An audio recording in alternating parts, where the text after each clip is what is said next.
Bonjour et bienvenue sur InfoBio, votre journal de l'actu scientifique. Aujourd'hui, nous rencontrons deux chercheuses qui travaillent sur l'eau et le vivant, et plus particulièrement sur la dépollution de l'eau de pluie par les mousses. Alors, pourquoi travaillez-vous sur l'eau de pluie en particulier? Eh bien, depuis quelques années, nous savons que l'eau de pluie est polluée, notamment par la pollution métallique, due au ruissellement de l'eau de pluie sur les toitures, routes ou gouttières. Ceci pose problème, car les métaux ne sont pas biodégradables. Pouvez-vous nous dire quels sont ces métaux qui polluent l'eau de pluie? Ces métaux sont multiples, le cuivre, le zinc, le plomb.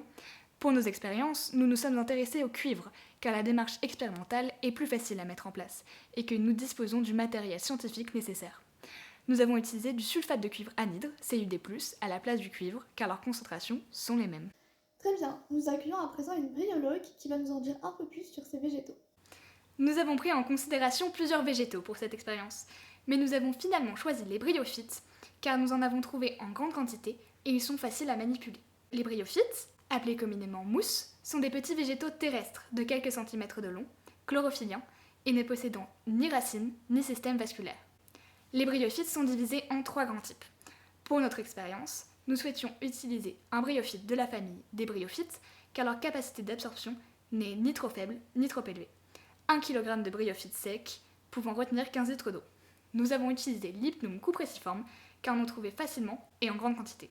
Nos équipes de tournage les ont suivis dans leur laboratoire afin de comprendre au mieux cette technique de dépollution de l'eau de pluie.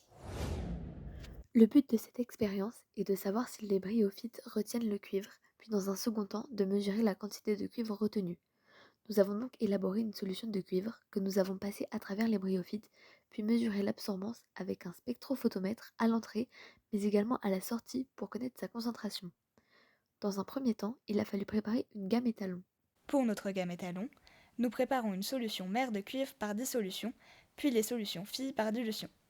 Le blanc du spectrophotomètre est réalisé avec de l'eau filtrée par des bryophytes non cuivrés. Notre courbe étalon réalisée, nous avons ensuite pu débuter notre expérience. Tout d'abord, nous avons élaboré une solution de sulfate de cuivre par dissolution et à une concentration de 70 mmol par litre et une masse en Cu2+ connue que nous versons sur les bryophytes. Ces bryophytes ont été préalablement nettoyés et pesés pour en avoir toujours la même quantité. Nous filtrons ensuite la solution de cuivre passée dans les bryophytes pour enlever les résidus de terre.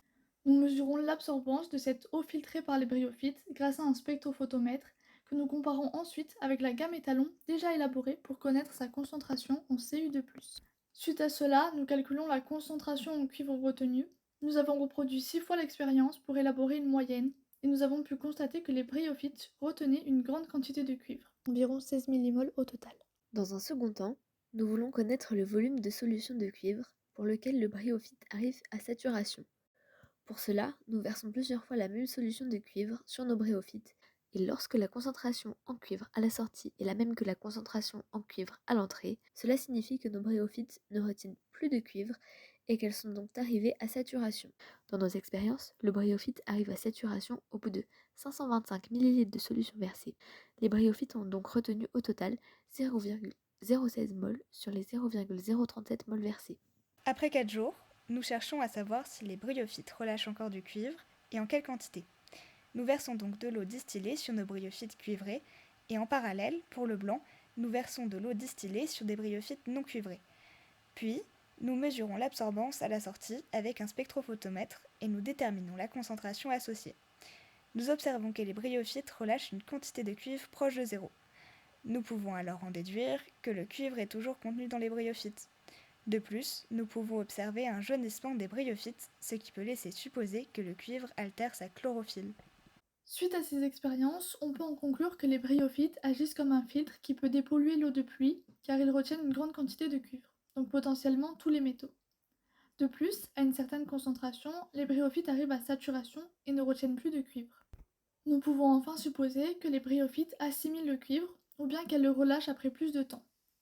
Cependant, nous aurions aimé aller encore plus loin dans l'aboutissement de nos recherches, en travaillant par exemple sur d'autres métaux qui polluent l'eau de pluie, comme le zinc et le plomb, ou encore en réalisant plus d'expériences pour obtenir une meilleure moyenne. Les bryophytes, grâce à leur faculté d'accumulation des polluants de l'eau de pluie, pourraient servir pour la biosurveillance.